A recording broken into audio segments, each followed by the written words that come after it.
Mr. Murphy did not know that this would be quite so dramatic. Well, we have the Vegas entrance music. I would have brought my tigers and did a few. Good for the power grid. Thank you all for being here, for staying here after that and not walking out before our panel.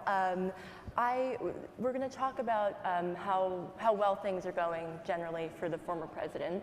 And Preet, I want to start with you, since you probably would know better than anyone here what the nature of the legal jeopardy that he's in is like. Can you kind of walk us through? There are, what, 4 investigations at least? There's a lot. Currently? There's a lot of stuff. Yeah, there's New York. I'll preface it by saying that I was asked on television a couple of weeks ago about a story in the Times, I think, that recited somebody who was close to Donald Trump saying, well, Trump doesn't believe he's going to be charged, that he's pretty skeptical with respect to the classified documents at Mar-a-Lago. And I was asked, you know, what I made of the fact that Trump apparently is skeptical. And I said, well, if you're Donald Trump, you have a decent reason to be skeptical, because he survived the first impeachment.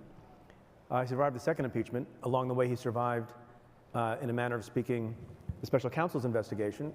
He seems to have survived a pretty intense and aggressive, once upon a time, criminal investigation by the Manhattan DA's office.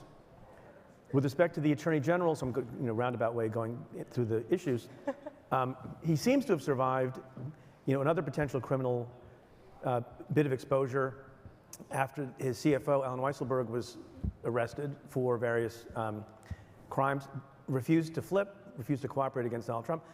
So he has a history of having brushes against investigators of different sorts and survives. Now, what is he in jeopardy with respect to at the moment? Putting aside the civil lawsuits, which don't involve his separation from his liberty, is you have the most important issue going on is. I feel like we need a whiteboard for you to map I do. Out lots of lawsuits and investigations. So just very quickly, because otherwise we'll take up the whole time. It's 2 hours, don't worry.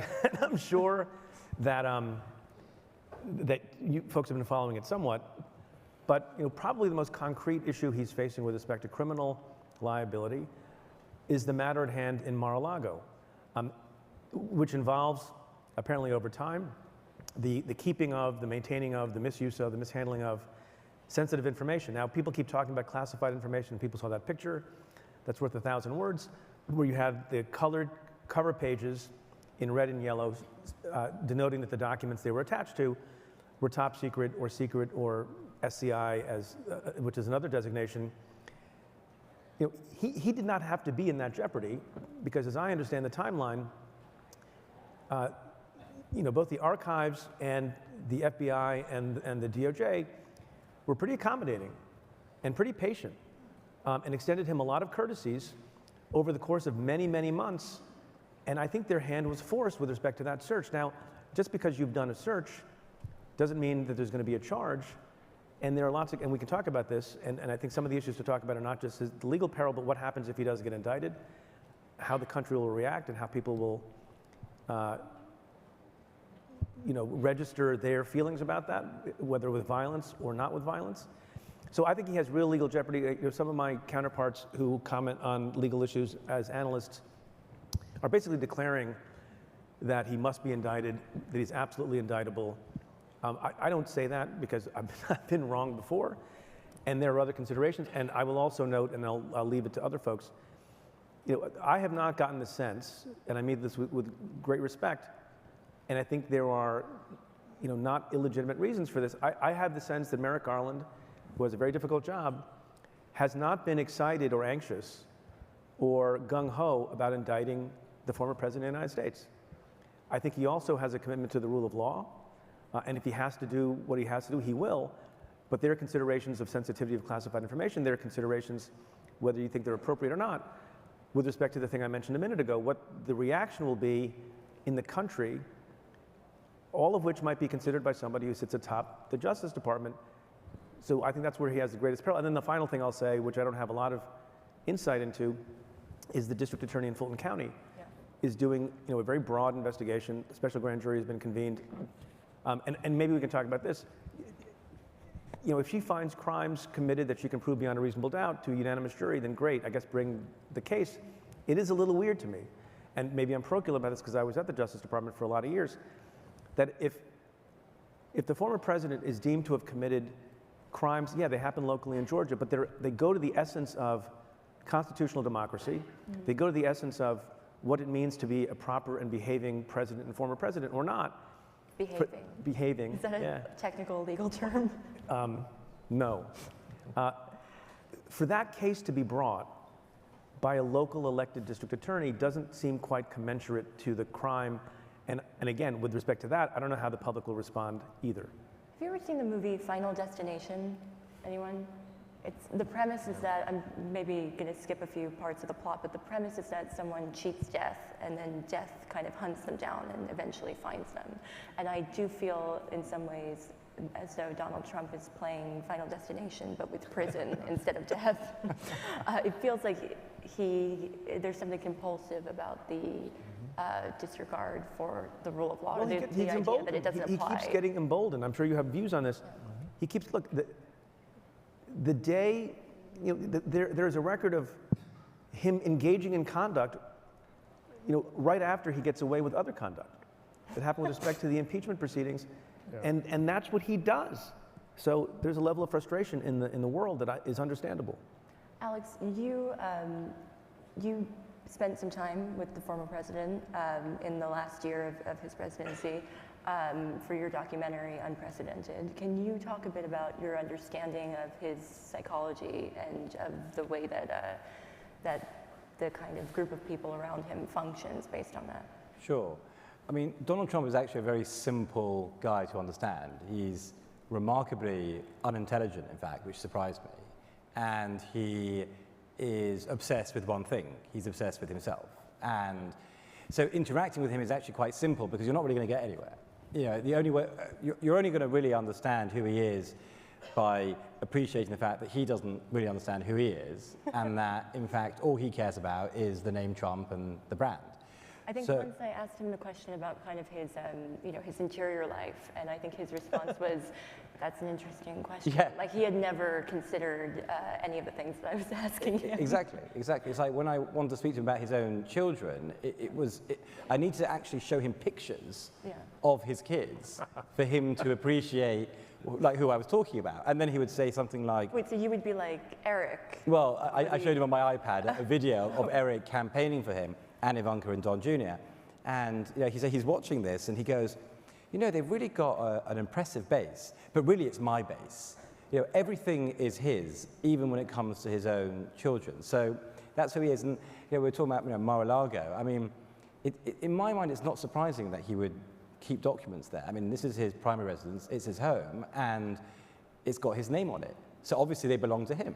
Everything is proprietary up to and including government records that actually belong to the government. Oh, absolutely. He doesn't, the government doesn't apply to him. Democracy isn't important. It's his. It's got his name on it, and he wants to show it to everyone. And Mar-a-Lago is a Memphis club. I mean, it's the last place you would ever want to store secret documents.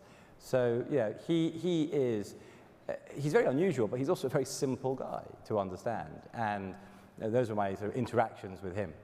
And the way that, Mr. Murphy, the way that he sort of captured the Republican Party, do you think that is a symptom of there being something fundamentally wrong with the Republican Party that made it susceptible to his influence and the kind of cult of personality? Or do you think that he's just an aberration and it will recover once he's, captured somewhere, somehow?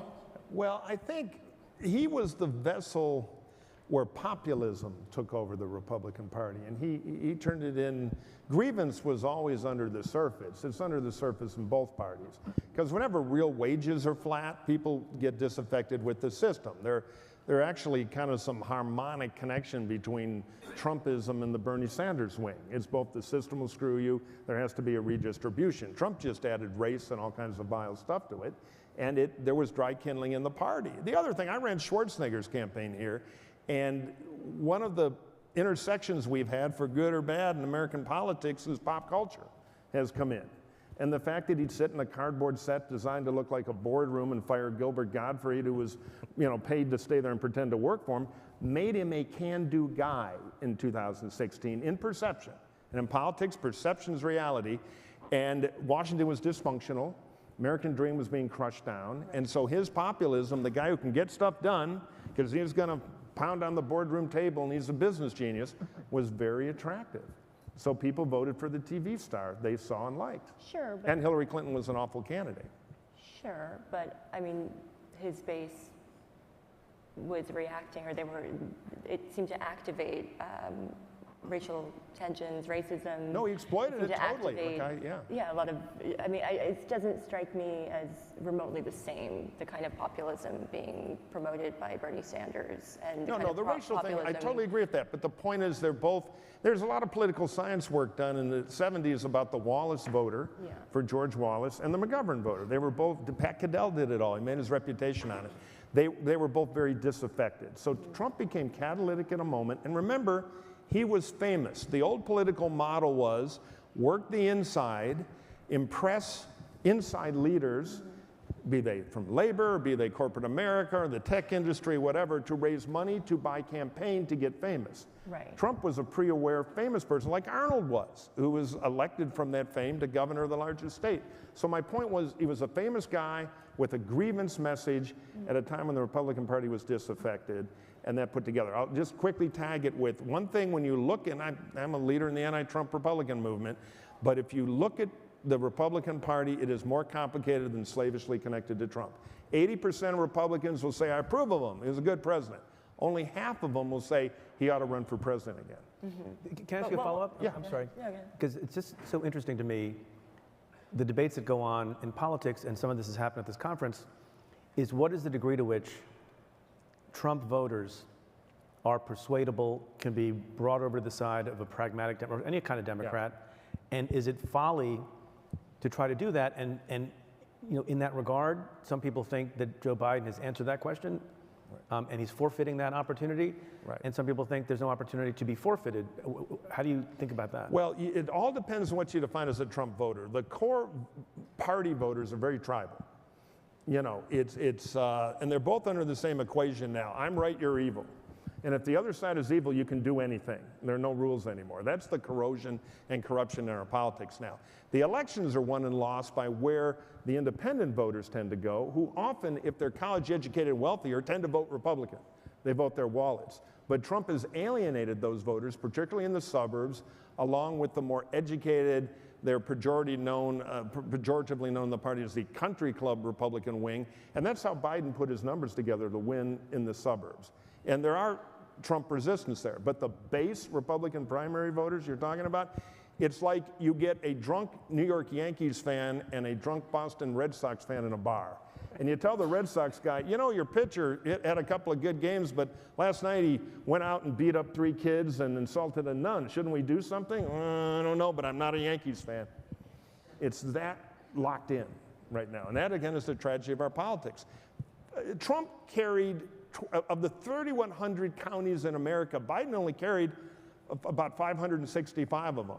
Trump carried all the rest. They're 2 different Americas. The 500 Biden counties create about 73% of the GDP.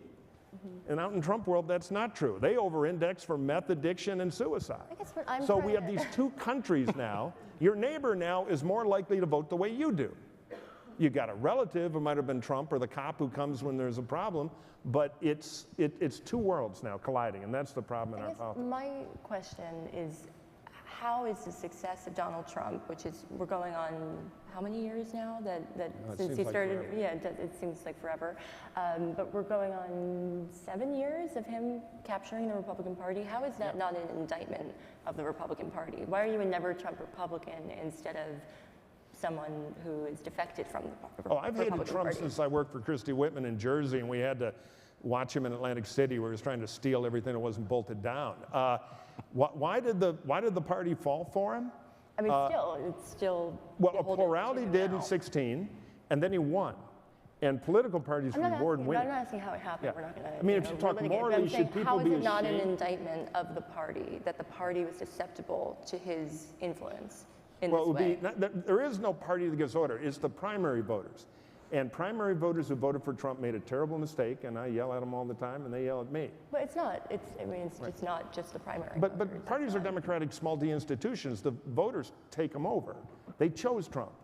And then the people at the top of the party who were afraid of being replaced in a primary or in internal politics stuff fell in line like lemmings, most of them, and to their shame. There are exceptions, but there aren't many.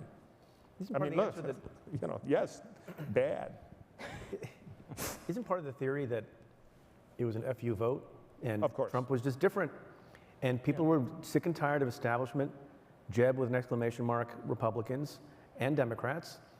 And this guy, although he's the least truth-telling human ever to have held office in my view, people think he's authentic and truth-telling. Yeah, no, look at it's a great magic trick.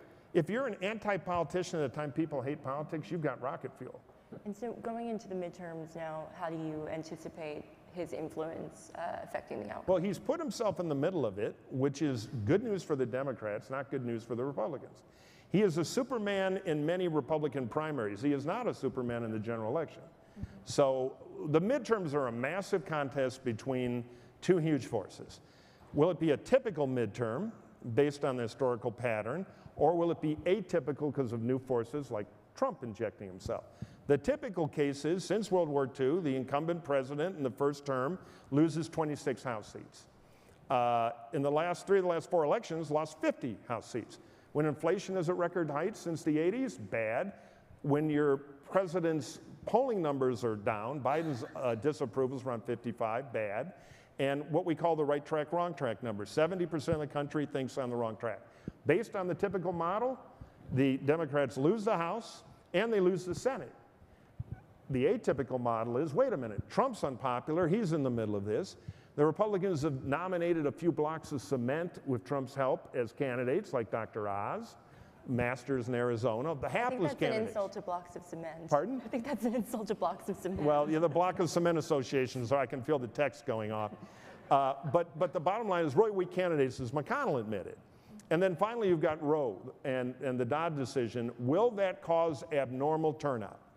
Which basically means presidential year voters who never vote in midterms actually show up. They're primarily young, particularly young men, who, by the way, are the most pro-choice cohort.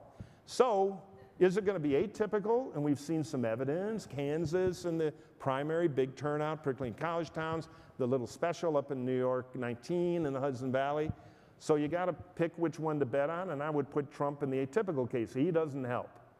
On the other hand, I think Rove made a decent point today, which is when Trump's on the front page yapping, gasoline prices and inflation and attacking Biden are not on the front page. Well, so the that, White House again, seems to know that, right? is an atypical fact. Yeah, that could help. That said, if I had to bet today, I bet the Republicans win the House, and the Senate will be very close, and there may be some blocks of cement you will now address the Senate. But if him looming is threatening to fuck up everything in the midterms for the party, then why doesn't the party reject him outright? Well, you see, that's the thing. There's no guy who shows up in Uncle Sam's suit and says, I'm the party.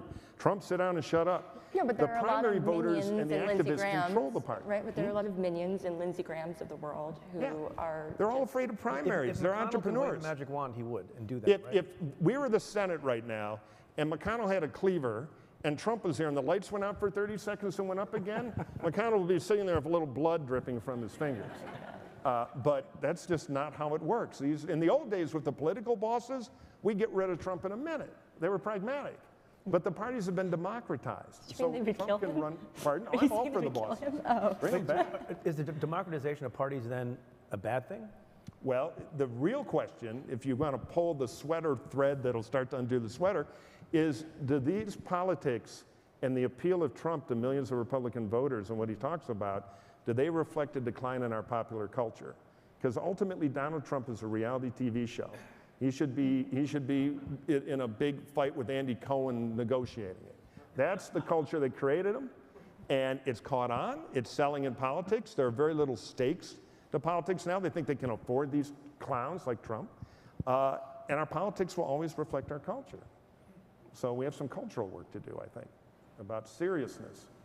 And how long-term, I mean, what do you think the effect of the Law and Order Party having a guy at the top who is being investigated in all of these criminal probes and who is demonizing law enforcement. What do you think, what effect will that have on our politics and the two-party Well, just system? quickly, the party's going to lose. The more parties lose, the more they either reinvent or die. And that ultimately, over time, will be the Republican problem. The best thing Trump has going is often the Democrats. You know, if they were better at it, Trump's demise would be quicker. And what do you think the effects are? Look, I think the thing that I think is very complicated and difficult to get through is not the legal analysis, whether or not the elements of a particular crime That was not very easy can be, to understand. No, so the legal question for Merrick Garland and the Fulton County DA and others is, do we have proof beyond a reasonable doubt to a unanimous jury that meet the elements of each of these statutes? And that's complicated and difficult, and that was my living for a very long time. But that's still easy compared to the task of figuring out how you make all Americans feel like that decision that's complicated and difficult was made in good faith and was made in a nonpartisan way and was done with attention and focus and reliance only on the law and the facts and not a vendetta and not lies. I mean, you see the idiocy in some ways of the people who are supporting Trump in this Mar-a-Lago document affair, because they don't seem to be bothered at all by the ridiculous, mutually inconsistent defenses that have been brought to bear that make no sense in a court of law to reasonable people. My favorite meme from a couple of weeks ago was, if I can I say meme? It was the character Columbo, which if you're of a certain age, you remember him. And he's like, can I ask a question, Mr. President? If the FBI planted the documents, how did you know to declassify them? Because it doesn't make any sense. And so my worry, to your question, is, if Merrick Garland and others make the decision to proceed with criminal charges, how are you going to have people broadly having confidence in that decision? Mm-hmm. And I think, Trump is going to use this mechanism, right? Because he actually is scared. I mean, for the first time, I think he's actually very scared of what's happening right now with respect to the FBI at Mar-a-Lago. In fact, there's an interesting story when I was in Mar-a-Lago where I saw a moment of him sort of showing his true colors, where he was remarkably depressed and very upset. He put on a lot of weight, and he comes and he sits down, and the reason he was so upset and depressed was because he was going through withdrawal from not being able to use social media. And I mean, that was actually true. He was really, really upset. And I think seeing him now on TV, some of the things he's doing, it's a very similar, like facial reactions, similar way of speaking. He's scared. And I think he should be. This is probably the closest thing to a clinical diagnosis of any mental problem that Donald Trump will ever get. Do you think, I mean, speaking of the withdrawal from social media, what do you think of the decision to bar him from posting? Oh, that's not for me. There was another person who maybe is better focused on that. Look. Yeah, but you're the one on the panel. I know. Look, I think that I think there was good reason to bar him from social media. I think that that may change if certain parties take over one of those social media companies. The question that I would have is, overall, as a principled matter, you want to make sure that you're applying those things consistently. And supporters of Trump have said, and it's not a crazy thing to assert, and I'm no fan of Donald Trump, as you know, that there are other people who advocate violence and who have been responsible for political violence and mistreatment of other human beings in other places who are not barred from social media in the same way. Mm-hmm. And how you draw those distinctions, I think, is very, very difficult. And I'm glad it's not my decision to make. But I think people can have multiple views on that. What do you think? Well, I don't know how to educate what ought to be. I'm glad he's not on it because it had a material negative effect on his political power. The problem we have is social media is such a powerful amplifier. It amplifies good and also amplifies bad. In the old days when I came up, the campaign manager in a state Senate campaign would have a lockbox full of stamps. Volunteers would come in, write postcards, the stamps would be doled out. Well, it's free stamps. I can jump on Twitter now, do my now 700 characters, whatever the hell it is, and 120,000 people will get it for free instantly, and I can blow my whole career up before I get back to the green room to take the free sunglasses. So that power, what that has done, because it's now a commodity, so much information, It's caused the hotter stuff to be more successful. It's an incentive. And I'm all for the digital utopia, but remember, we're still wired in one way, and the digital technology is a little faster than we are. If you put a CGI dinosaur here, I'm going to run away, even though I know, wow, the holograms are getting really good. I saw an incredible one in Code, but I'm going to be tripping over the stairs to get out of the building because my body's going to react to it. That's our problem in the psychology of voting now. People remember bad news. George Lakoff's famous book, Don't Think of an Elephant. So that's the problem, and it's fuel to Trump. So without it, we're a better country. I also think that there's also an emotional reason here. I mean, we all remember January 6th, and I'm there on January 6th, and we capture one of Trump's own supporters dying on the steps of the Capitol building. And the only reason they're there is because of Trump. And it's so clear that he had incited this crowd to be there at the time and to go to the Capitol.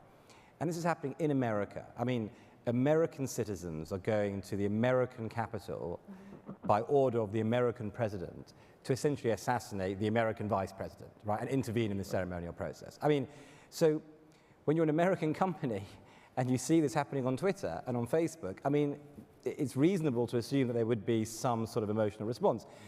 Is it good for him not to be on social media?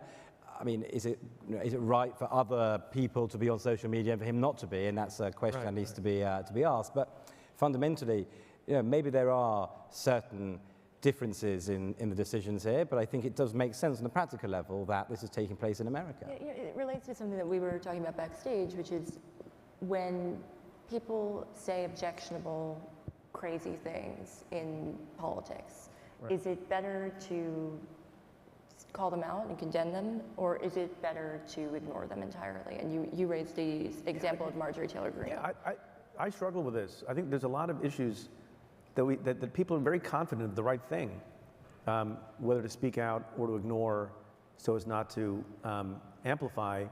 And I don't know about that. And I've written about this because I'm confused. Because there's on the one hand, when people spout evil or rile other people up into doing evil and bad things, your gut tells you, you call it out. And you don't become inured to it, because that's your job as a citizen. And particularly it's your job if you're a citizen with a platform, and I have multiple. At the same time, I get the argument that if only we all decided to ignore a lot of that nonsense and abuse of politicians' platforms, including Marjorie Taylor Greene, we don't have to pick on her alone, then maybe they wouldn't have the same platform. Look, how many members of Congress can the average American name? I think on both sides, people know who Marjorie Taylor. She doesn't even have a committee assignment. Right. She hasn't passed a bill. But maybe my ultimate conclusion, because there's no committee that can decide we are all going to jointly kind of ghost and silence and be silent about someone like that. That I think I don't know. I'd like to know what the other folks think. Well, I think it depends on which people know, right? Which people are responding, which people are not responding. I mean, if one side ignore and the other side don't, then that's bad, right? The criticism of the press is always if you are reporting something that is inconvenient, or someone saying something awful, or plotting something awful, that you are platforming that idea. The platforming is the phrase, right? That you are tacitly approving or somehow encouraging this by giving it attention. I mean, I've been accused of this with respect to I'm this, sure the documentary, right? How dare you give the President of the United States a platform to spout his rhetoric? But you're a huge supporter, obviously. Obviously, I'm a massive supporter, absolutely. I mean, he is the President of the United States of America, and Marjorie Taylor Greene is, or former, of course, yes. And Marjorie Taylor Greene is a member of the House of Representatives. I mean, these are important figures, and history will remember them, and I think it's absolutely imperative to write about them, to record them, and if they are maybe foolish enough to let you in with a camera, then to film them as well. As a political operative, if someone crazy is in your party and threatening to screw things up for the people in your party who you want to succeed, you're just like, oh God, we're gonna pretend that they're not there, right? The moral imperative is to call them out aggressively, The especially from trusted sources. The mechanics of it involve symmetry, and what we do in campaigns is, all right, this is a big problem, big voice, big lie, call them out with everything you got. Small voice, big lie, hoping to become a bigger voice, cut off their oxygen. And so you kind of deal with it tactically. If somebody writes a letter to the editor that Senator Bag of Donuts is 1, 2, 3, you ignore it. If somebody's on the front page of the paper, you engage. That's generally the rule But of the second how that someone is close to obtaining or obtains political power, then the calculation has to change. Yeah, right? I err on the side of all campaigns, all communications is about introducing new information. And so if it's a battle of new information, you engage. Any questions? We're going to go to Q&A. Yeah. Hi, guys. George Hahn, podcast host, sometimes social media troublemaker. My wife is your biggest fan, so I'm now going to go home with a halo. Please tell her I love her. All right. Okay. My question is, when Trump sort of anoints someone or backs someone, in Trump's universe, he's the only star. Yeah. So it sort of seems like I'm looking at this in the grand scheme of the party's longevity. None of these people he's not a kingmaker, really, in this scenario, more of a pawn maker. Yeah. And since he's the only star, and if you want to go all the way back to, in this television age, to John Kennedy, Reagan was a star, Bill Clinton was a star, Barack Obama had the star quality, and even Donald Trump had that star quality. None of these people in that party, they're dull. You know, the next heir apparent may be Ron DeSantis, but he is so profoundly unlikable that I mean, maybe he's popular in Florida, but I can't see it happening on a national stage. So when Donald Trump is out of the picture, and, you know, eventually we all die, and he will be out of the picture one day, what's the story with the future? Because all of them are dull. So my question is, in light of that, and these are just feelings, not facts, what are your thoughts on the future of the party given that scenario? Well, post-Trump, what'll happen is a battle between Trumpism without Trump. Right. And to your point, that's a pretty dull Trumpism because it's a cult of personality. And it's in Trump's interest to diminish everybody. You know, one of the big mistakes campaigns make when they pick a vice president is often they pick a bigger star, thinking that'll help the ticket. No, it diminishes. McCain's a great example. My old boss with Palin. You know, she was not good in a lot of ways for John McCain. I don't think that was the big problem there with Well, Sarah Palin. Palin was a problem in a lot of ways. We'll have a new panel about that. But the bottom line is it will be a problem. Will we go cult of personality or will we have a reformation? Will Trump imitators? One thing about the Trump imitators like DeSantis, Trump believes what he says. He's crazy in my view. DeSantis is a cynic. If he thought being Bernie Sanders would get him elected, he'd be there. So they're in some ways less dangerous. Is that a good thing? I mean, doesn't that Well, mean... no, it's a bad thing, but it's not as bad as a crazy guy with a nuclear deterrent, so I'll take it in the short term. That's the world we're in. Can I ask a follow-up to, sure. based on what George said? Because I think I hear a lot of people on the progressive side minimize the attractiveness of DeSantis, and I don't find him to be an attractive speaker or candidate. But a lot of people love the guy. Yeah. And not just the Trump base, like independents, they love the guy, and not just in Florida. Are we underestimating DeSantis? Yes. I think he's more likely to be the Republican nominee than Trump is, which is a very contrarian opinion, and I'm not Kreskin, but if I had to bet, I would say that. No, I agree with that. But we were talking about this backstage. Yeah. I went into a conversation with Donald Trump in July. It was pre-raid, so everything kind of blends together, thinking he's absolutely going to run, and he will probably be the nominee, and I have no idea what will happen in a general election if it's against Joe Biden. And I left the conversation in which he told me that he had made up his mind about running, thinking this guy is not running. He just doesn't strike me as a man who is running for president again, and you seem to believe the same thing. I mean, Trump, when you look back at his history, you see that he never does the same thing that he fails at a second time. He always pivots to something else. You know, when he's Marriage?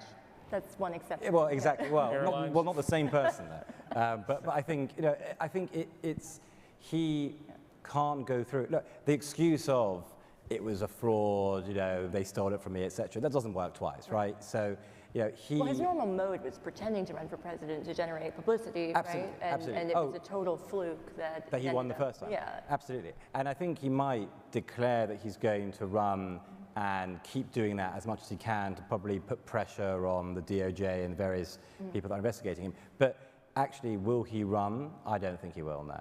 He's also not particularly healthy. I mean, the guy eats, burgers and Diet Coke every day for breakfast, lunch, I and always dinner. thought that maybe he was just sort of pickled by like the preservatives in that food, like. There's a betting pool among some people I know who are life insurance actuaries about all this. They've really put a lot of time into it. Yes. Next question. Yeah, so thank you very much. It's been very interesting, and you've raised a lot of things. I want to try to pull maybe 2 or 3 threads together and get your response to it. So I think this was the first of the panels that have referred to the populism. And I think this is less about, or not purely about Donald Trump, the cult of personality, but basically the rise of a populist brand of politics that is supported not only by Trump or DeSantis or Marjorie Taylor Greene, but just as much by Tucker Carlson and Alex Jones and others.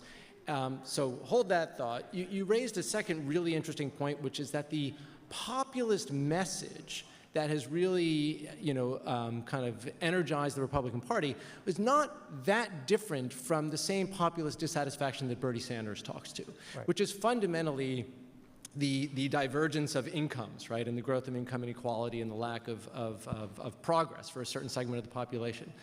The question is that the Republicans have managed to embrace this populism, have layered on top of it certain kind of cultural war aspects of it.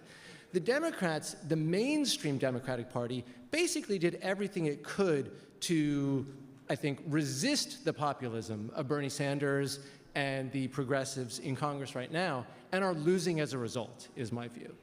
And I think the question is, do you see any sign of a counter, call it a liberal left version of the kind of populism that I think is actually winning politics in America today? Is there someone, combination of the media and the political side, that can really counter the power of that populist message? I guess I kind of disagree. I look at President Biden's platform and the things that he says, and with the student loan debt, or how often he is talking about or campaigning with unions, and I see reflections of the criticisms of the Democratic Party in 2016, not paying enough attention to the Rust Belt, not paying enough attention to concerns about globalization.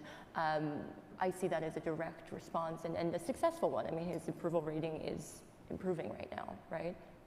Yeah, I mean, that premise is going to be tested by John Fetterman in Pennsylvania. Yeah. And maybe Mandela Barnes in Wisconsin, and then we'll have a real look at it. So far, the progressives have been less successful in the internal politics of the Democratic Party than the Trump populists have in the Republican Party.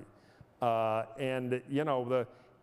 think the Democrats' losing assertion, they're in a moment in history now where it would be very hard for any branded Democrat to win because of inflation, because a first-term president is often punished. So I don't know, but I agree with your fundamental premise, and it ought to be tested. They're going to make that argument. And if Biden doesn't run, you're going to have a great petri dish. You're going to have a big, wide-open Democratic nomination contest, which is always a big X-ray of what a party is.